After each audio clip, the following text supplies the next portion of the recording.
That was the intro? Yes, that is the intro to a very special Christmas A Shinn Show.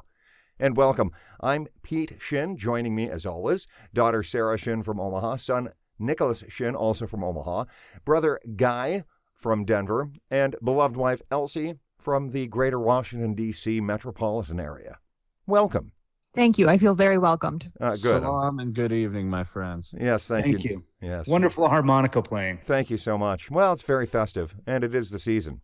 Okay, so let's start as we always do and take a look at what we've done this week and what our big issues are. Guy, why don't you begin?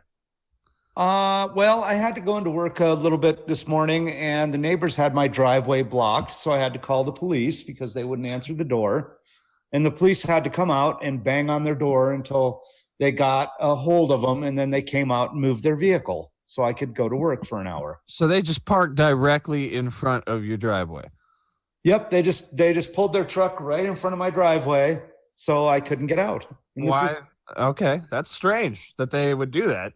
They do it frequently, and so I've come to the point where I just call the police, and the police come out and knock on their door and tell them to move their vehicle. Is there a lack of parking in your neighborhood? No. I don't remember there being a lack of parking. There's all kind of street fucking. You can park anywhere on that bitch. I don't know why they have to park right in front of your driveway. I don't know either. It's really quite frustrating. So let me ask you this question. Why would the police bang on their door until they answer? And why not just hire a tow truck? Why wouldn't the police do that? You would think that would teach them the lesson that they would need to stop that annoying behavior. I don't know. The police officer said this morning, he said if it happens again, they're going to give him a citation next time. Well, that seems fair. And then he said after that, because this is the second time I've called, so he said next time, third time, we're going to give him a citation. If it happens again, they'll tow it. Good. Well, there you have it. Yes. So now I understand you're dealing also with a problem via rodentius. Correct. You, sir, are correct. Rodentious. I went to the local tractor supply company, and the lady assured me that if I bought some glue traps, I would catch the rat. And so I bought some glue traps. I set them out all over the place. And what the rat did was he collected straw and put the straw on top of the glue trap so that he could walk over the glue traps and not get stuck in the glue traps. I told you these rats are smart, man. I told you these rats are smart. You were right. You gotta do psychological warfare with these motherfuckers before you even lay down the traps. Right. Yeah. Yeah. See, the thing about rats is rats don't have jobs. They got all day to just sit around and connive, think about how they're going to get out of these. You know what you need? Yeah. You need some cats in your walls. Wall. Yeah. This is actually the rats are actually in the chicken house. Yeah. Oh, well, that'll do it.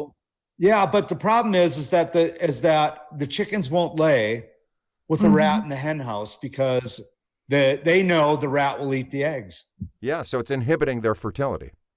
Exactly. So yeah, I'm going to have to do some further research on this and get back to you.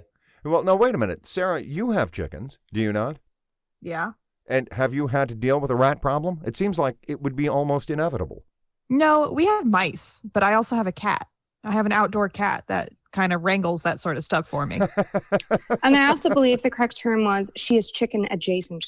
That's true. It's true. Chicken adjacent. Yeah. Well, but nevertheless, I thought that never mind what I thought. All right. So no help from Sarah. Sorry, guys. Anyway, he's a nasty little bugger. And he's so far, he's been outsmarting me, but I'll get to the bottom of it. Okay. Well, I trust you. I know you will. How about you, Sarah and Nick? How's the fitness challenge going? Or is that all underwater under the bridge, or is it still going? It's going good. I say that it would be going better if we didn't count zone 1, which is what right now it's a slaughter, is what it is. I would be winning if we didn't count zone 1. No, you wouldn't. Murphy would be. You'd be in third place. I'm above you if we didn't count zone 1. Oh, yeah. Well, that's just because, like I said earlier, I didn't take it seriously at first. Okay. I was just racking in those zone 1 points. It was easy. But then I started taking it seriously. And now I'm confident that if I did that from day one, no one could beat me. Well, stepping up your game, eh? Mm-hmm. Oh, I've been running some miles here lately, and I'm going to do it again today. That's fitness challenge part 2. How much are you running, Nick? Out of I ran curiosity. almost. All right. So Sunday, when we did this podcast last, a hidden podcast without Dad's audio. I kind of want to listen to that one, by the way. Just kind of hear what it sounds like. It sounded great, actually, but I got rid of it, so sorry. I really Great. All right. Well, anyway, after that podcast, I True lost tape. got onto the treadmill and ran 7.5 miles, almost 8 miles. That's what I'm running, like And- daily. Yeah, and then I didn't run the day after that. I just did some strength training, and then the day after that, I ran 6.5 miles, and then I skipped a day on the treadmill again. And then what was it? 2 days ago? I don't fucking know. Yesterday or the day before, I ran 5.5 because I'm doing. Were you here yesterday when we weren't? No. So then it wasn't yesterday. No, I didn't do shit yesterday. I completely forgot to because I was in Nebraska. Hell yeah. Yeah. So speaking of all this running, have you all received at Sarah Shinn's house, addressed to Sarah Shinn, a envelope from Peak Performance? Oh, in yeah. Omaha? We did. We Okay, did. Thank you good. for that, by the way, also. We're going to have to go check that out. I do It will need change to. your life. When I first started running, I didn't realize how important the proper shoes were until someone gifted me a gift card to a shoe store like this, where they actually will map your gait and then determine which shoes you should have based on how you put your weight on your feet. So it's pretty awesome. It'll change your life. Yeah, I would like shoes to. are I would very like to- important.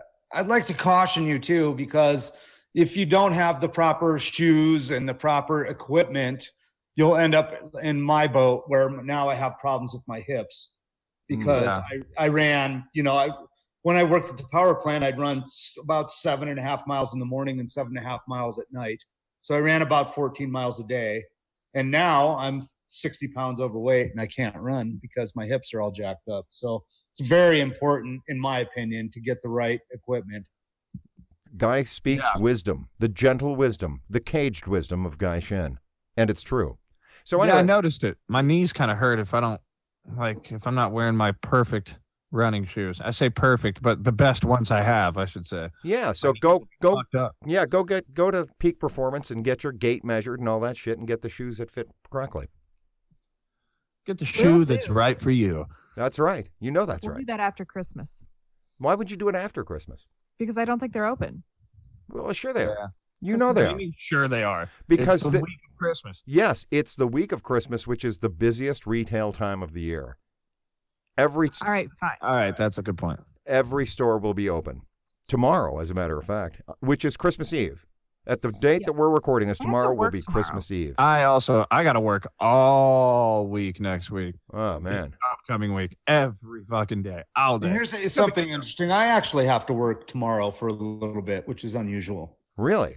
Well, only Elsie and I then have the day off of the Yeah, people well, I on only this have to work podcast. for 4 hours, but still, it's inconvenient for me to have to get up at 5 in the morning to go to work for 4 hours. Well, especially when your neighbor's only bound to have you going. parked in. 4 hours. I think, you know what? I think that's going to be the end of that. I think that I saw the neighbor leaving in a huff, and the police officer informed me that it was actually the daughter's boyfriend that had me parked in.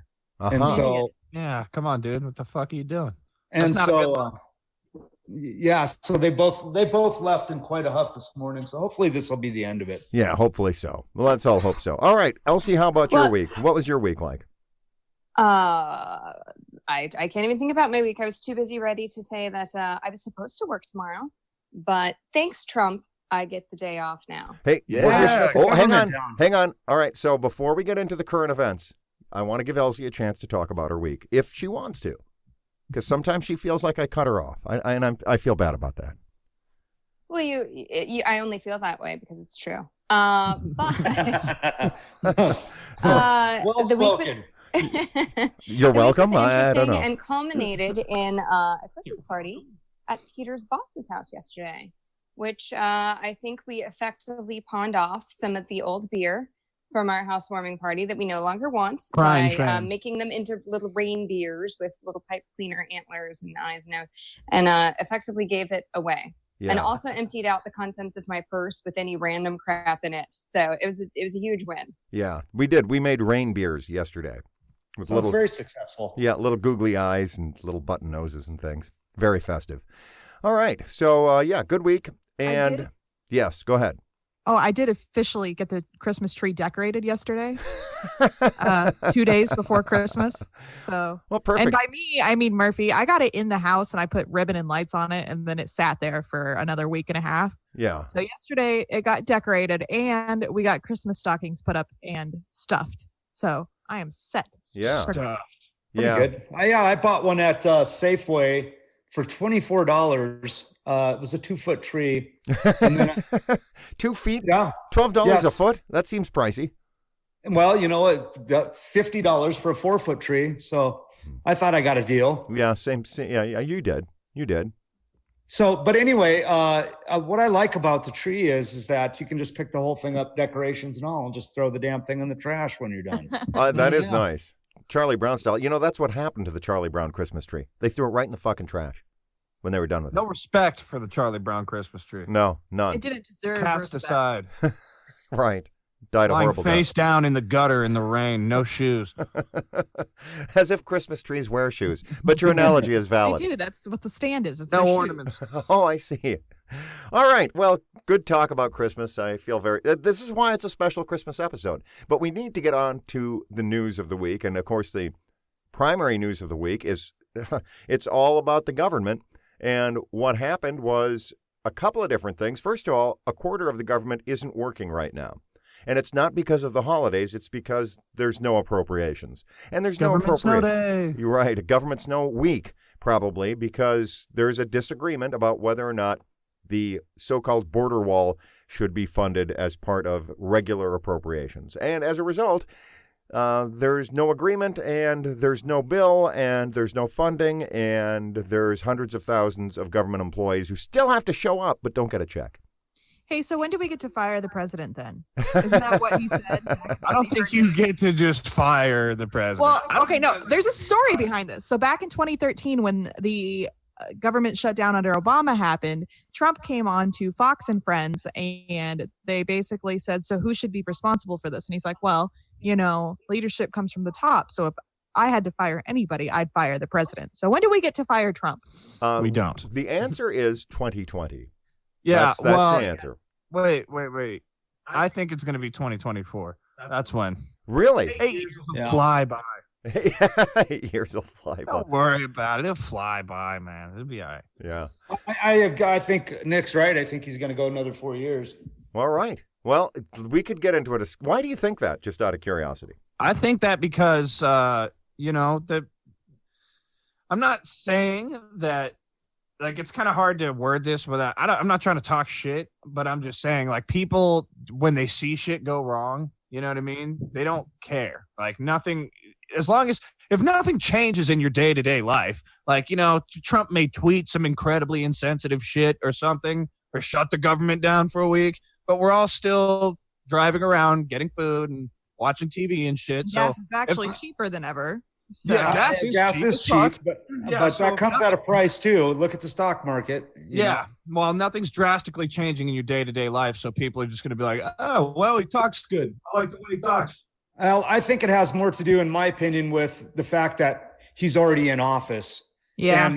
And it amounts to, in my opinion, a laziness, if you will. Yeah. Like he's already there, and you know, we're not in nuclear war, so let's just roll with it. You know, That's what I'm saying. It's nothing drastically changing. So, you know. Well, the other thing is that you got to keep in mind that what Trump is doing and Trump's approach to a variety of issues is unbelievably popular with between 33 and 38% of the population. I mean, it's Just very... not so. and He might have some backlash from the farmers on that one. maybe, but you know what he's doing is, yes, and I am familiar with these issues, but yeah, the trade stuff is hugely problematic, specifically for soybean and pork producers. Mhm. But guess what he's doing? He's giving them billions of dollars to offset the losses that they're suffering because of the lack of Subsidies. exports due to tariffs. Subsidizing, So, yeah, well, corporate welfare is another way of putting it, because let's face it, even family farmers of any size, it may be family owned, but it's still probably a very large multi-million-dollar corporation, okay? Yeah, there are no baby farmers. I'm actually a chicken farmer, so where's my subsidy? All you got to do is try and export them. I have about 4 of them to export, put right on the market. Are you listening, China? My brother's got 4 chickens. And, oh, by the way. Prime chickens, Colorado. All right. Born and raised. They're not laying right now due to a rat problem. But I swear they do lay. Right. Eventually. They're capable of it. Yes. So anyway, my point here about Trump, though, is that, right now, and by the way, that 33 to 38% of the population that loves what he's doing live in some very electorally significant states. So, ultimately, you have a point that he might get elected if he doesn't get impeached. And, oh, by the way, the thing that's keeping him from being impeached is the political support that he enjoys from Senate Republicans. However, one of the things that is driving Senate Republicans crazy is his somewhat erratic moves on foreign policy, including an announcement this week that he is withdrawing all U.S. troops from Syria and halving the number of troops that we have in Afghanistan. He did this either without consultation with his senior leaders or despite consultation with his senior leaders, which has prompted the resignation of Secretary of Defense Jim Mattis. I think he consulted with the senior leader. I think he consulted with Putin. Maybe. Why, so what was his official reasoning on why he withdrew the troops out of Syria and halved the troops in Afghanistan? Well, his official reasoning vis-a-vis Syria was, hey, he literally declared victory and went home. Basically, he said, hey, we've beaten ISIS. Whatever's left, the rest of everybody else who's there can take care of it, and we're bringing our troops home because we won. That's true. That's exactly what he said. Paraphrasing, of course. But how do you feel about that? What is your assessment of that statement? Political distraction. Well, so that... It's all kind of political distraction, man. All kinds. Political distraction from what, Guy? All kinds of stuff. Just like Nick said. I mean, he's in the hot seat for God. What is it this week? Right? I mean, what is it? He's in the hot seat for that charity that he had to close. He's in the hot. I mean, there's a number of things he's in the hot seat for. He's not really in the hot seat for any of them, though. In one sense, I mean, his base doesn't care. On the one hand, like people are asking about it and asking questions and shit, but on the other hand, is that just like everything else, it's not going to change anything. Like the outrage of it, like people being upset about this or the other thing, like it's not going to change anything until. I firmly believe if he was going to be impeached, he would have been impeached. Yeah, I agree. I think it takes time. Like again, I make this. And then he'll resign before he can be impeached. He'll just resign real quick. Well, that's what a lot of presidents do. Well, a lot of, meaning one president in history has done that, Richard Nixon. Yeah. The other one who was impeached, Clinton, just wrote it out. He wrote it out. And then the third one, Andrew Johnson, he also just wrote it out. But what do you mean I thought, what? Well, because he didn't, you got to have 2/3 of the Senate convict you, right?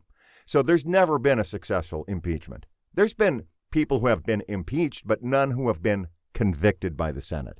None. Andrew Johnson came within a single vote, and Clinton wasn't close, and Nixon resigned because... So Clinton just finished his... Yeah, he finished out his term. He got impeached. He didn't get convicted. He said, ha-ha. Would this mean that the Senate lacks conviction? Yes. Relative to impeachment of presidents, yes. Hey. But anyway... And then Slick Willie skated out on a skateboard, saxophone in hand. Yes, that's right. That's exactly what happened. So anyway, getting back to my original point, which is that the resignation, though, of Secretary Mattis has caused a great deal of concern among foreign policy hawks among the Republicans. And so ultimately, this is the kind of behavior that could drive a wedge between President Trump and Senate Republicans. I mean, if there's enough Senate Republicans who don't like what he's doing in the foreign policy arena, that could open the gates to, you know what, we have a political reason to get rid of you, and the political reason is whatever, Special Counsel Mueller presents ultimately. Yeah. Well, I mean, anything could happen, really. I mean, we could speculate endlessly. It's like the stock market. You don't know. Nobody knows. Well, and that's part of the problem, right? Is that people do like some degree of predictability in their president. And so right now, there is absolutely no predictability about what's he going to do next. I disagree. It's very predictable that you don't know what he's going to do next. Well, you're right. That is the only predictable aspect, is that it's completely unpredictable. I mean, he is. He's just like, what's that character on Always Sunny in Philadelphia? Wild Card. You know, Charlie? Yeah, he is. He's like Charlie. Charlie, what's his name? Charlie. The Kelly. difference is Charlie is lovable and adorable and fun. Charlie can't really cause harm to anyone. Not to change the subject, but did you happen to see the on the internet Donald Trump dressed up as the farmer from Green Acres?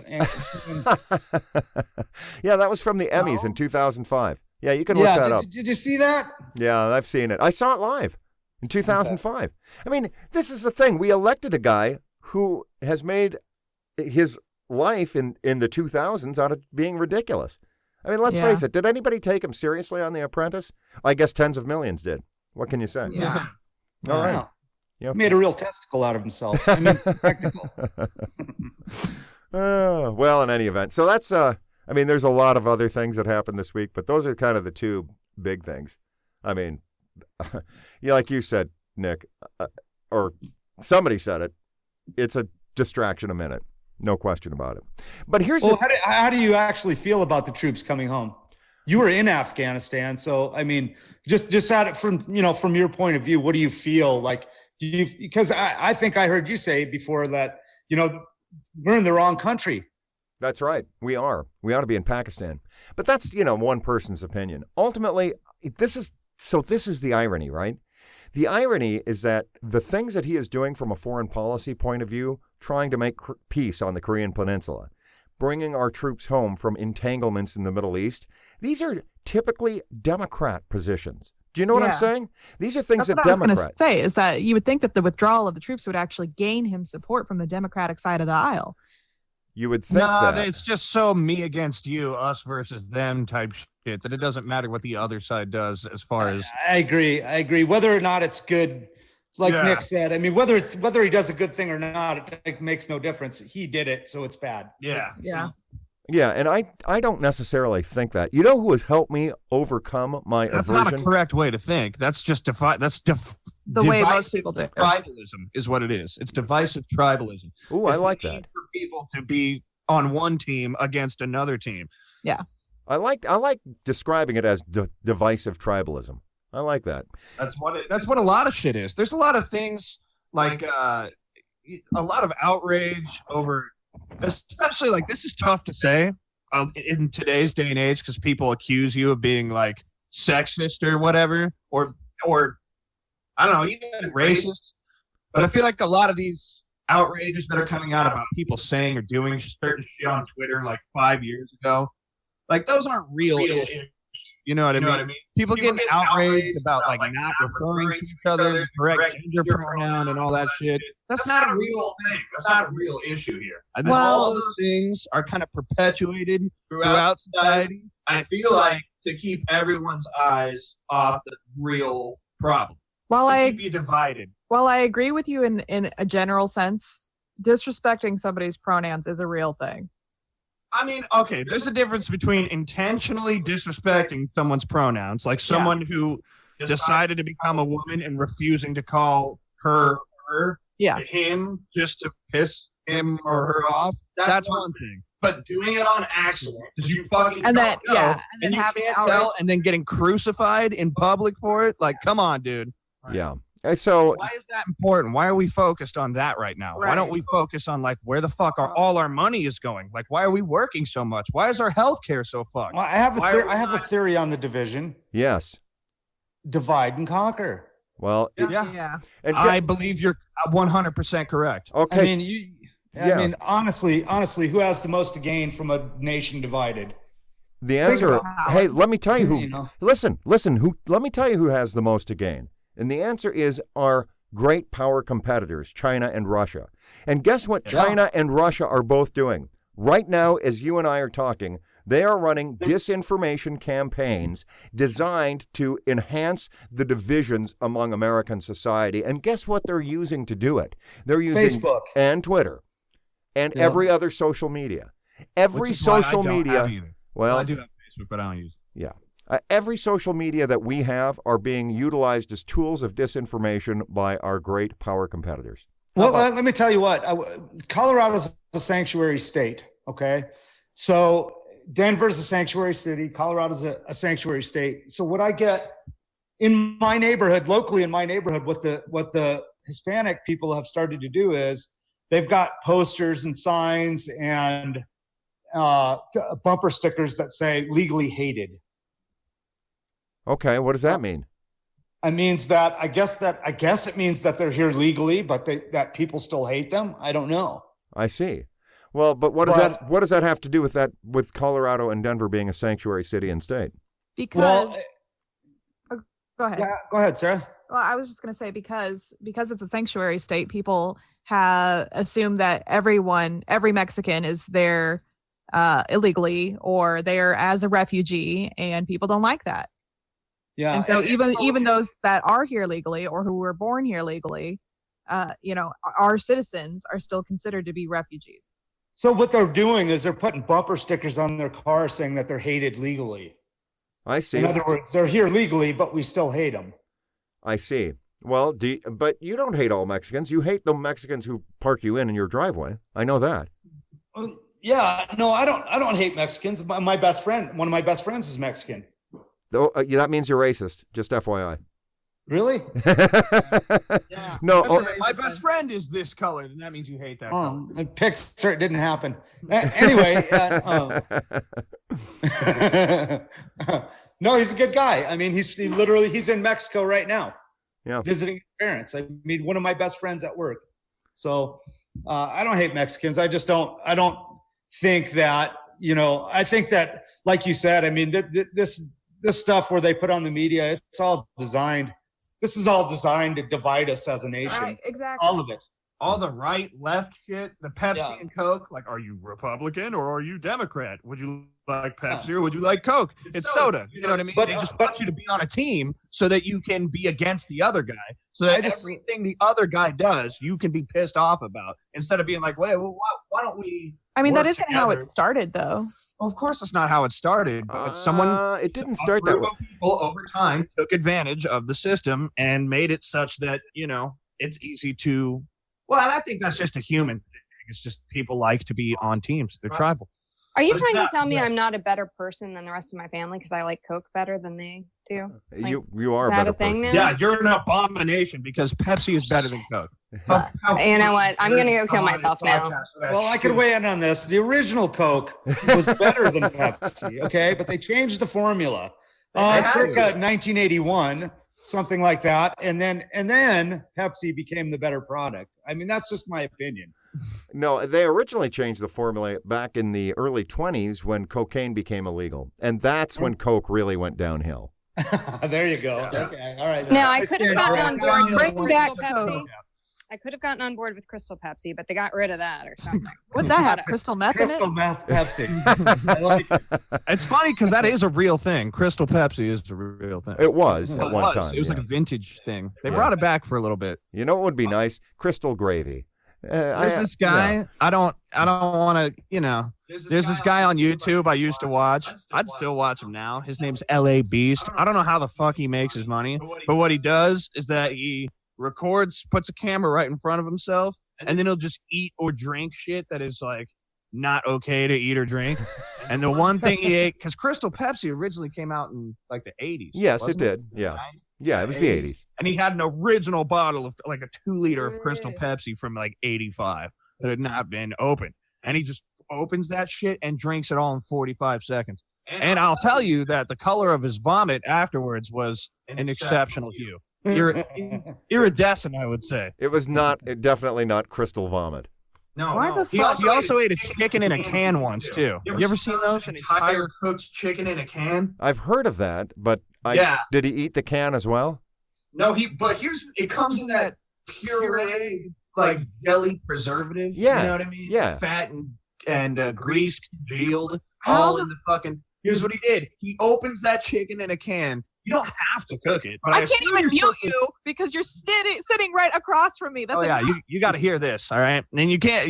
You're supposed to heat it up, I assume, in an oven. No, he just takes a glass pan, opens that son of a bitch, fucking pours the chicken in a can along with the congealed slime out, and eats every last bite. And then when the congealed slime is just in the pan, he drinks it. I'm like, dude, you didn't have to do that. You ate the whole chicken in the can. We're all impressed here.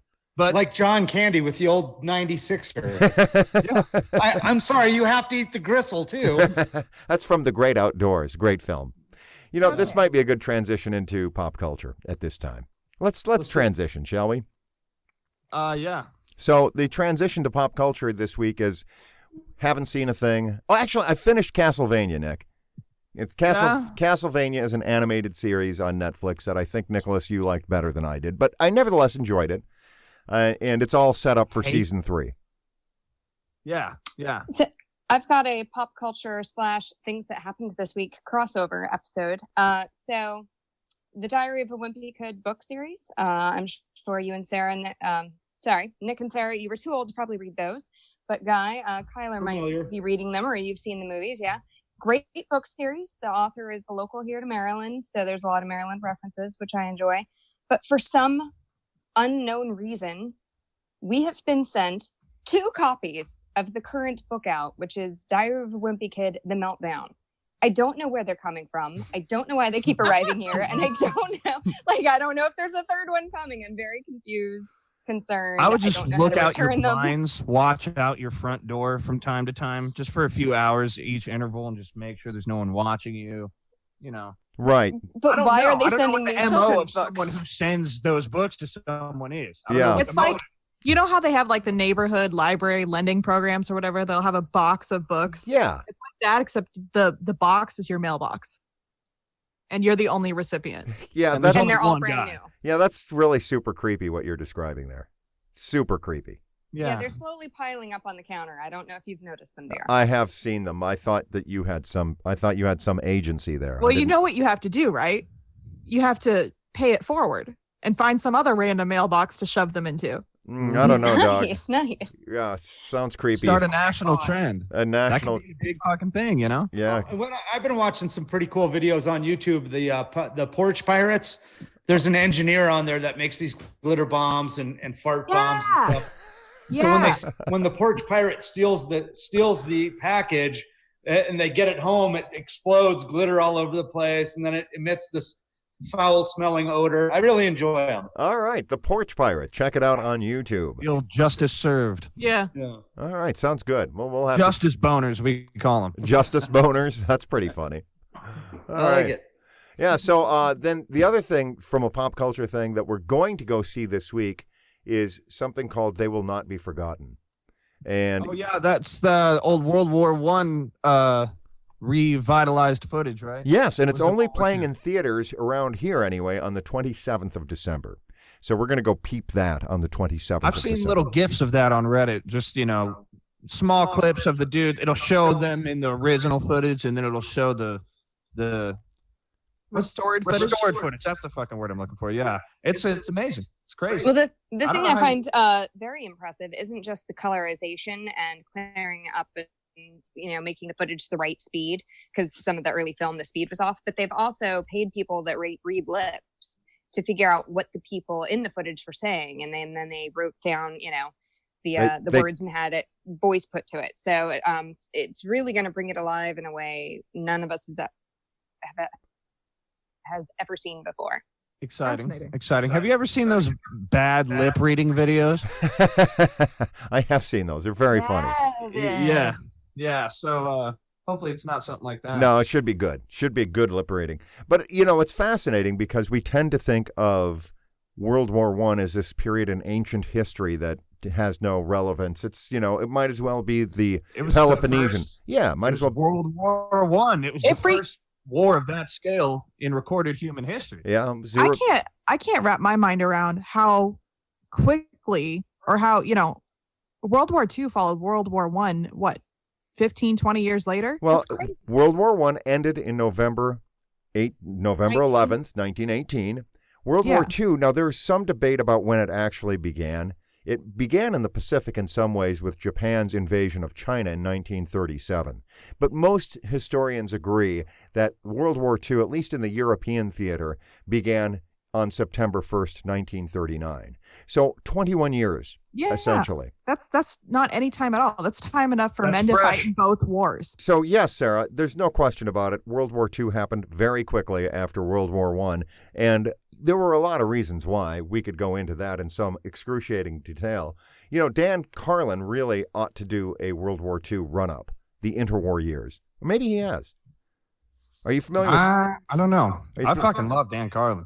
He's yes, excellent. he is. And if you've never heard his series on World War I, that's about, I don't know, 10 hours out of your life or so. That's 12 hours, 15 hours, however long it is. It's well worth doing. His series on Persia and Greece is fucking phenomenal too. I've listened to it multiple times. Yeah. All right. So there you go. Dan Carlin, another recommendation for those of you who have any interest in history whatsoever. So we're looking forward to... Yeah, we are definitely looking forward to viewing, what did I say it's called? They Shall Not Be Forgotten. Yeah, Yes. so you should see if it's playing around your area. Check it out. It might Cool. be at film streams. And I believe it's nationwide, only playing on December 27th in Regal Cinemas. Yeah, I think that's Ooh, wow. correct. I like Regal Cinemas. Yes, they're very comfortable. You know, the other thing about Peter Jackson is that Peter Jackson, who filmed The Lord of the Rings, is the guy who produced this and went to all of this work. And and the interesting thing about Peter Jackson is he filmed The Lord of the Rings in New Zealand. A lot of this work was done in New Zealand. The same spot as our sponsor, Ziff's Fine Dining in Invercargill, New Zealand. Way Don't to work forget that about in. our co-sponsor. I forgot about our co-sponsor. Throne Room Tattoo in Invercargill, New Zealand. Oh, that's right. What was Now, you know the Lord of the Rings actors all got matching tattoos. I wonder if they got them at this location while eating Ziffs. What? It's possible. Oh shit! Way to tie Is it that all our together 60 nicely. reasons? Yeah, My very mind nicely. is reeling from the possibilities right now. Yeah. But you know, I did see a movie this week with Kyler Yeah. on Netflix. It was called, I believe it was called The Christmas Chronicles or something like that. Oh, with Kurt Russell. Kurt yes. Russell. Yes. Okay. Kyler enjoyed the movie very much. How about Dad? I didn't care for it, although Kurt Russell had a few good parts in it. But I would definitely recommend it for kids under, 10 and under. Okay, very good. For kids 10 and under, The Christmas Chronicles. Yeah, so a movie there are two movies on Netflix that I want to see. One, actually, there's a million Netflix on. Here's three. Roma, which is another Alfonso Cuarón. I mean, we've had a discussion of how I can't pronounce his last name. So Roma, that's a new one out by the same director as Children of Men, The Prisoner of Azkaban, Tu Mamma Bien. You know that movie. Jesus. Yeah, sorry, I'm not real good on the Spanish. The Prisoner of Azkaban. Yeah, he directed The Prisoner of Azkaban. He sure did. Why are you saying it like Yeah. that? What do you mean? It's Azkaban. Azkaban. He's just pronouncing everything horribly at this point. Just try to hear It's a through bit. It's, Are we doing a bit right now? it's Azkaban. What do you mean? It's not Azkaban. Azkaban. What are you doing a bit? It's Azkaban.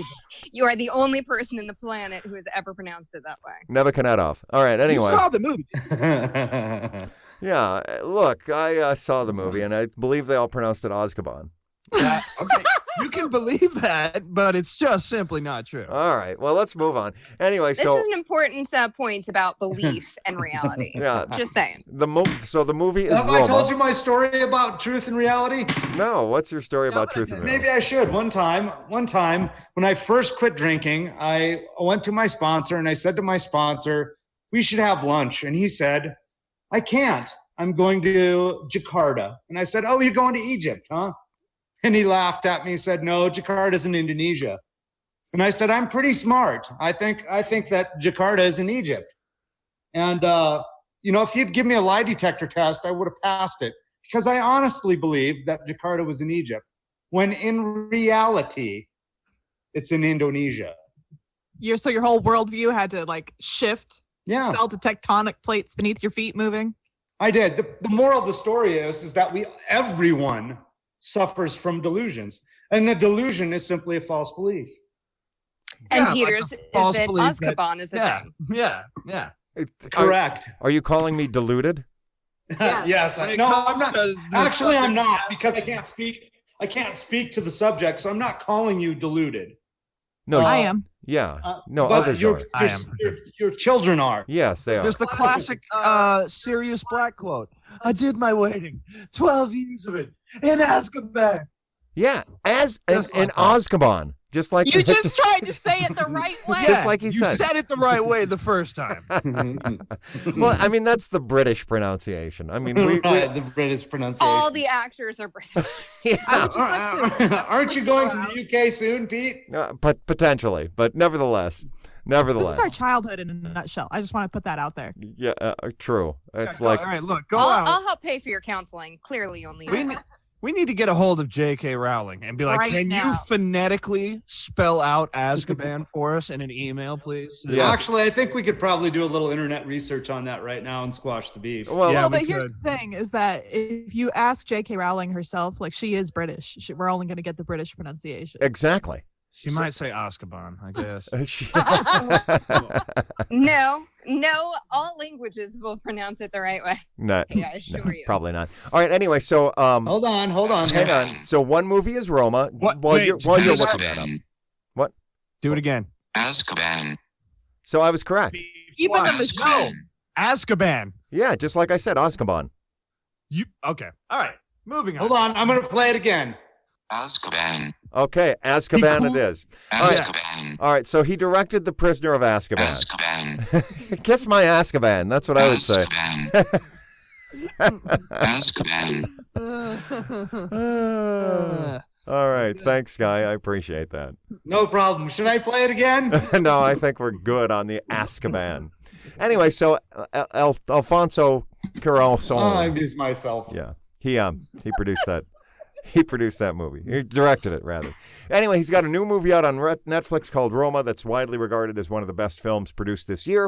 It does look good. Yep, Bird Box with Sandra Bullock is also out. I watched some of that. Some How of did it. that seemed like it might be kind of cool. It's like what was that movie where you can't Post-apocalyptic- talk? A Yeah. Quiet Place. a quiet place, but only you can't look. Yeah. I couldn't get into it, but I did watch a little bit of it. But I probably will try and finish it.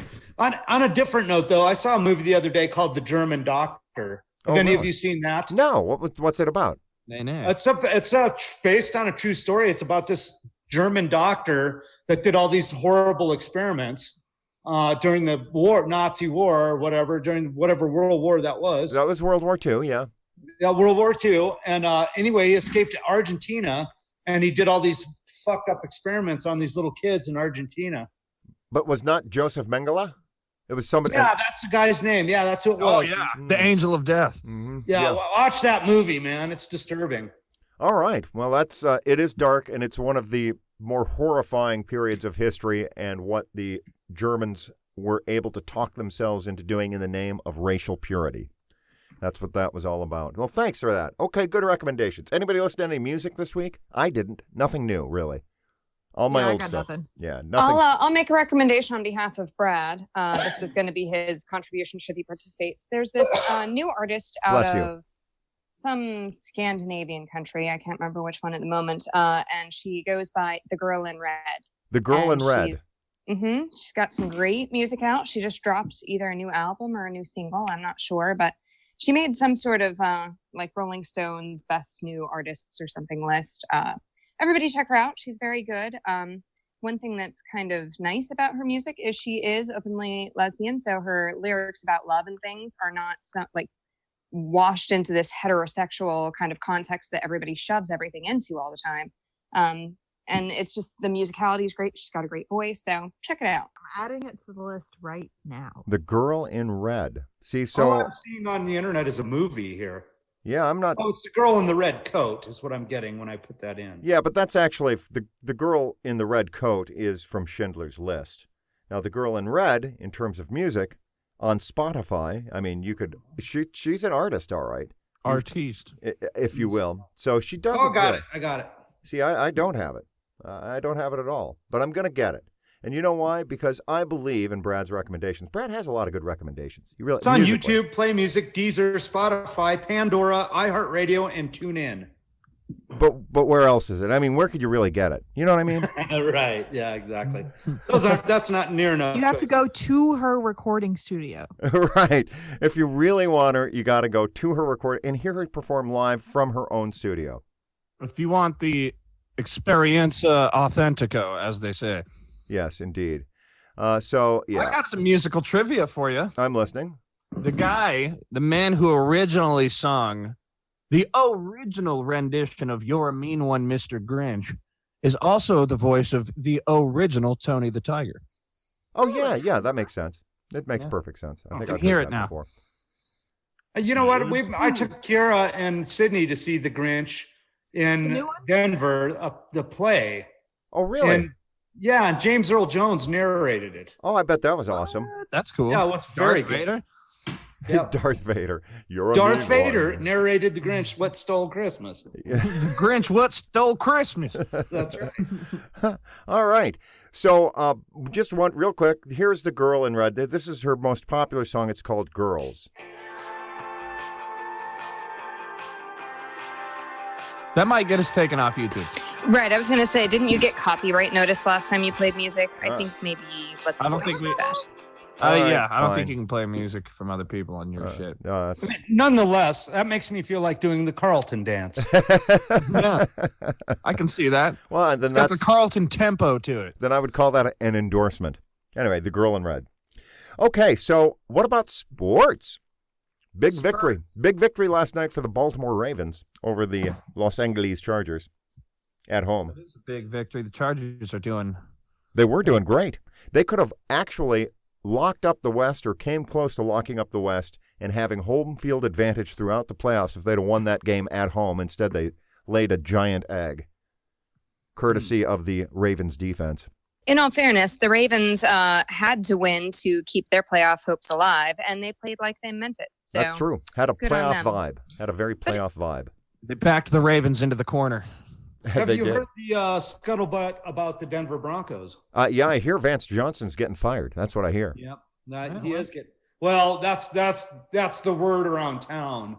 And you know what else? You know what else I heard? I heard What's that that? they're contemplating rehiring Mike Shanahan. They are. Yep, they're considering it. They're talking to him. But here's something else that's very interesting. That the Bolin children are in a heated legal battle with Pat Bolin's brother Bill over ownership of the team. And what that means, as a practical matter, is that John Elway is acting in an unsupervised fashion. Exactly right. In other words, he can do whatever the hell he wants. It's And true. he is. Yeah, he is. Absolutely. I mean, to this point, it's kind of running the team into the ground, frankly. Yeah, I agree. I mean, I don't think I ever hear myself say this, but I think they need to fire John Elway.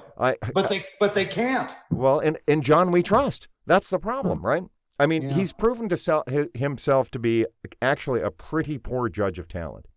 I mean, yeah, it's pretty easy to say Peyton Manning is a good quarterback, right? Even I could have said that. But actually evaluating draft talent, I mean, he passed on Patrick Mahomes. Yeah, no shit. That I would've been know. You know what phenomenal if he would have had Patrick Mahomes. And they were making terrible fun of him for that here in Denver. They were saying you could have had this kid for $250,000 a year or something like that, and he can throw passes left-handed. I mean, they were just skewering. Across the body, fucking 25. They were just skewering our quarterback on local Denver radio. Instead, who do you pick? You pick Paxton Lynch. I mean, come on, man. Are you kidding me? Yeah, and John we trust. You got us to a Super Bowl a few years ago on the arm, well, really on the brain. Not his arm was shot, but on the brain of Peyton Manning and on the Gary Kubiak did that, in my opinion. Yeah, well, good point. You know what Elway is good at? He's good at picking defensive talent. I'll say that for him. I mean, he's got a knack for that. And, that's how we won that Super Bowl defensively. it's true. I mean, and Chubb is a great addition to the team. No question about that. We still have a pretty strong defense, all in all. But, it's not going to be – we shan't be playing in January. That's Well, for sure. Kyler and I have recently started going to hockey games instead. Yes, and how are the Lanch doing this year? I don't know how good they're doing. I don't really keep up with it, but we're starting to get into it a little bit. And we went and saw on the 15th, we saw the Dallas Stars, and on New Year's Eve, we're going to go see, God damn it, I can't remember who it is now. I think it's LA or something like that.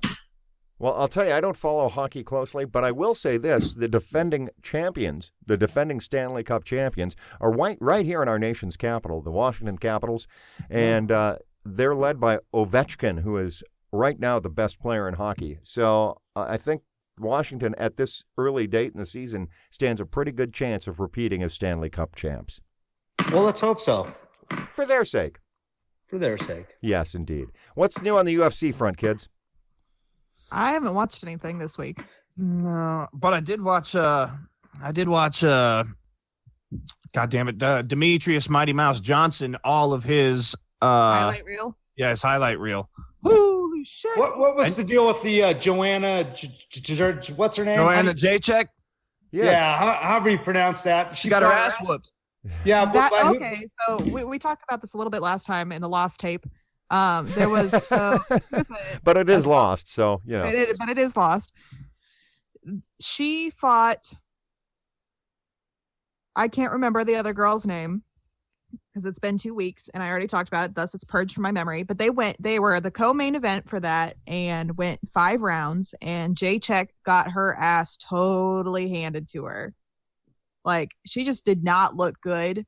She even went up a weight class, and usually when you go up a weight class, you know, you're more comfortable. You didn't have to cut as much weight. You fight better. Well, they say her reign as champ is over. I think that's true. Well, yeah, she kind of, you know, every once in a while there's someone who's dominant in a weight class, and then everyone is kind of on the hype train about them because they just are getting victory after victory, and it's starting to look like they're the fucking pro.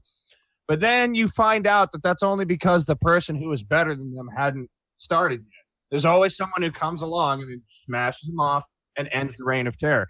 You know who I used to like was Valerie Letourneau. I don't remember her. That's who she fought. Shevchenko. Oh, yeah. Shevchenko. And Shevchenko looked amazing. She looked clean. She looked really good. Where's Joanna Jacek from? She Brazilian? No, she's Polish. Polish, yeah. Well, wait a minute. So is Shevchenko the new, what's her name? You know what I'm saying? Champion? What's that? The new who? The new, you know, the blonde who had all the fame and Ronda Rousey. Yeah. Is she the new Ronda? No, Shevchenko's not the new Ronda Rousey. Let me tell you why. Why? Because Ronda Rousey the reason she was so phenomenal as a fighter was because she was a judo master and she was a good boxer. But she's an all right boxer. But she was a judo master. So she was just throwing these women around. But then enter Holly Holm, who is a world champion kickboxer. And she knows jiu-jitsu. And she knows regular boxing. The thing is you can't, you know, if you're the best ever at just one thing, you're going to win a couple of matches. But it's mixed martial arts. It's MMA. So you have to have mastery over several forms of martial arts, or else someone is going to outclass you in one way or the other. And I'm not saying that's what happened with Joanna Jacek because she's very well-rounded in her martial arts. But the thing with Ronda Rousey is she was a ticking time bomb. And if you ever get a chance, watch Valerie Letourneau and Joanna. Watch them two girls go at it. It's a slugfest. I mean, from start to finish, it's by hands down the best fight I've ever seen. Really? And yeah, you can see it on YouTube. I think that was a good fight. Did you see the fight between Anthony Pettis and Tony Ferguson? No. It was the co-main event to Khabib versus Conor McGregor.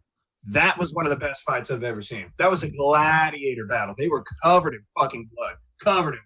Like just screaming at each other, bashing each other's face in all 3 rounds. And then at the end, they hugged it out. Am I right?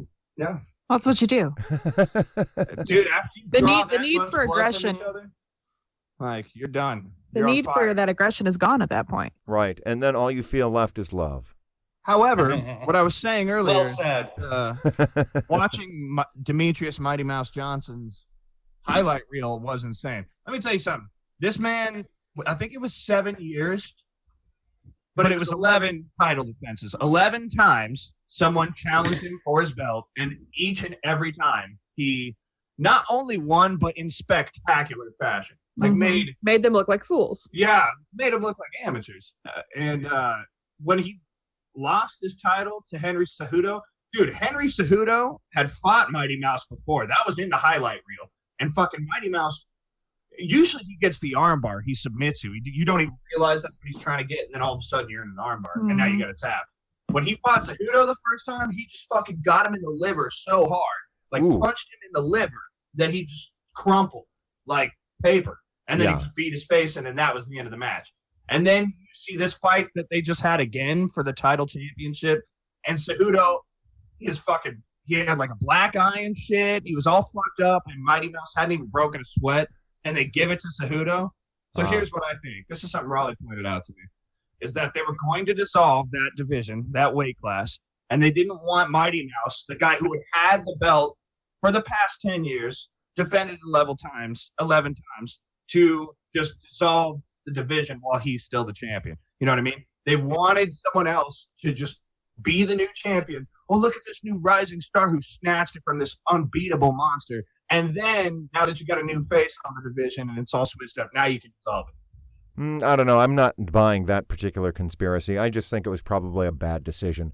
That's one of the things that I used to like about MMA better, is that it seemed like there were fewer of these dumbass decisions, right? I mean, it was in my opinion, there is no professional sport that the fix isn't in on. Yeah. You're probably right, guy. There's big money. Did you see that they're gonna? They're in your neck of the woods. They're making sports bet gambling legal there in DC. That's true. That's a true story. Yeah. Yeah. I mean, there's big money in it, and as long as there's big money in it, man, there's going to be people who'll throw it. Yeah. That's the way it is. Yeah, that's the way it was when that NBA referee got caught fixing games. And then when they interviewed him in prison, he said, what percentage of referees are doing this? 100%. 100%. They're all mobbed up. Yeah. Well, that's what he said. I mean, Like, you could just make so much money if you just make a couple of calls here and there. You just hold it real tight. You let the other team play, let the boys play, and then you call it real tight. You know what I mean? It's easy to see, but... Well, that's all very depressing, but at the same time, it's still extremely entertaining to watch. However, yeah, you can say things about that, but then there's some UFC fights. There's some fights where, hey, it don't matter what the decision was. Those two showed up and threw down. Like, they beat the fucking shit out of each other, and that's what I want to see. And that's what I came here for. Yeah. Good old-fashioned Fuck bloodshed. the decision. Those two showed up and threw down. Yeah. I want to see some cauliflower ears. That's the thing that attracts me. Cauliflower ears out the fucking yin-yang. That's the thing that attracts me most. More cauliflower ears than you can shake a stick at. Yeah. And then That's a pretty odd fetish, but you know what? Yeah. That's No why. I'm a judgment. simple man, all right? I see cauliflower ears, I get excited. Right. I understand. I really I'm a do. simple man. I say to myself, there's someone who's taken a beating. Right, which is right up my alley. So, yeah. Anyway, wow, that's you went to a dark place and I went there with you. So, Thanks. you bet. Well, anyway, so I hope everyone has a very, very Merry Christmas. So it's quick, just real quick, Christmas plans for everybody. Work. Okay, you're working on Christmas, got it. Big money though. Okay. Yeah, but big money for sure. Long money. Yeah. Tomorrow, we're forcing Nicholas to go to lunch with us and Mom Okay, before he goes to work. got it. Make it brunch. Yeah, yes, brunch is nice. whatever. Have a mimosa. Mimosas you are don't work nice till at brunch. 4, you Light told me. mimosa. Yeah. Just something to lubricate me for Christmas Eve. You work that out with Mom. My Christmas Eve shift. if you will. Yes, a light half dozen mimosas. In any event, and then so So I have to work in the morning. Yeah. I'm supposed to work all day, but I'm probably going to take off early. yeah, So I got to work, and then we'll do lunch, brunch, yeah. and then we'll do our own Christmas thing on Christmas Day, and then we're taking the rest of the fam and going on a little trip. Yeah, where are you going? We're going just to Des Moines. We're gonna do some water park stuff. Indoor, of course. Yeah, Oh, okay. indoor water park stuff. Naturally.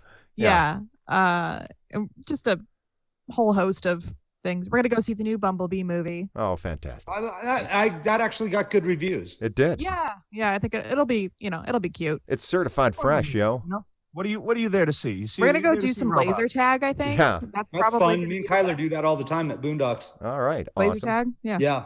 I've never done laser tag, but it sounds Yeah, fun. it's got all the elements of fun, lasers. I'm and getting a tags. little too old for it, but Kyler sure likes it. All right, good deal. And then, so what are you doing, Nick? You're working, and then Guy, you and Kyler just gonna open some presents and hang out. Correct, sir. I've got, I have to work for 4 hours in the morning on Christmas Eve, and then I'm going to go get Kyler. We're going to come here, open up presents, and then he will go to his mother's on Christmas Day and remain there until the 7th of January. Oh, my. Well, I hope he enjoys that. Well, in the meantime, yes, Elsie and I and Brad are going to open presents on Christmas Day, I believe. But Elsie, who is a famous game player, is basically going to make us do some kind of truth or dare or some sort of game in order to be able to open a present. So we don't know. Fun. Thanks for taking my thunder. Oh, sorry. Well, sometimes you bail out on the UFC conversation, so I didn't know if you were still around. I am, but I have nothing to say now. You took all the fun. No. Give us the details. So, when you're a young child, gifts in and of themselves are exciting. And as a parent, it's all about just the kids' excitement. And with a teenager, it's not so exciting, right? You open your crap and it's like, whatever, you're done for the day. So I'm going to make people earn their gifts. I'm not entirely sure if we're going to do like a truth or dare style, or if it's like you have to learn more about each other and almost like, I don't know, care about each other as human beings, but that sounds kind of lame. It sure does. So probably some trivia, some hardcore Christmas trivia. I think you need like a tournament, and then whoever wins gets the most presents. Charlie McDennis. Well, type. and I am wrapping the presents right now in a color-coded fashion. So there's tiers of presents. There's presents that are better than others. There's an app called Trivia Crack that may help. Oh, that's a good idea. Or HQ Right. Trivia. I got real into that for a while. Me too. Yeah. Hey, Yeah, speaking of which, same did you hear that the CEO of HQ Trivia offed himself? 35 years old. Wait, I heard that the CEO of Vine did that. Yeah, He's well, 35 and he killed himself. Yeah, he started both those companies. Holy shit. Yeah. Why did he kill himself? I bet they found him with 2 shots in the back of the head. No. It's a conspiracy. Yeah, someone helped him along. They found him with 37 stab wounds to the chest and ruled it a suicide. Or he was just depressed and mental health isn't great in this, country. Maybe he was sad. You ever think of that? They're equally likely. They're equally likely. Why not both? Right. It could be both.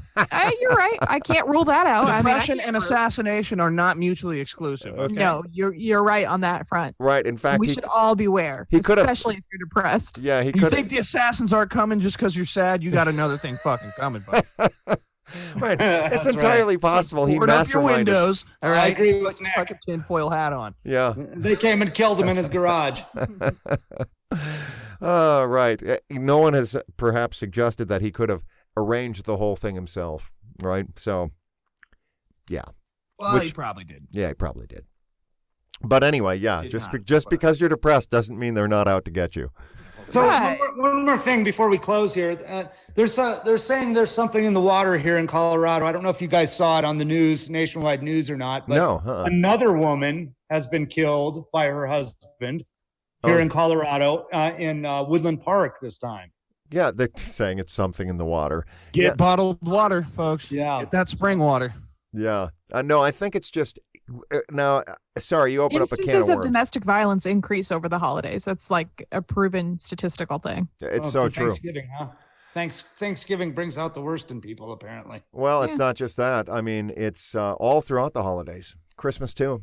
I mean, that's one of the potential games that Elsie has lined up is, who can take the hardest beating from her. Without calling the cops. It's like the Seinfeld episode of the Festivus episode where they have to wrestle each other. We had our Festivus party last weekend. We did. Nobody enjoyed being an asshole to each other except for me. I don't know why they didn't get into the spirit. I fucking loved it, but everyone else their feelings hurt and said I took it too far and I crossed the line. I told them what dicks they were. They were like, "Ooh," they went and cried. They said I personally attacked things that were sensitive to them. Right. And they weren't wrong, but they took it the wrong way. But, it was all in good fun. Yes. Well, in any event, Merry Christmas to each of you, and I certainly hope that we will have another episode before the new year. Christmas. Merry Christmas. Merry Christmas. And a Merry Christmas to all.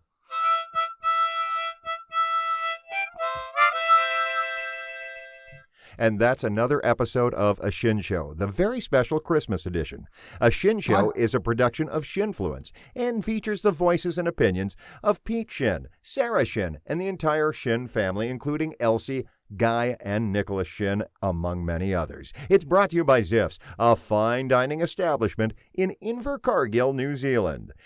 Catch a Shinn Show on iTunes, Google Play Music, or wherever you get podcasts. All That's right. a wrap, folks. It sure is. God bless us, each and every one.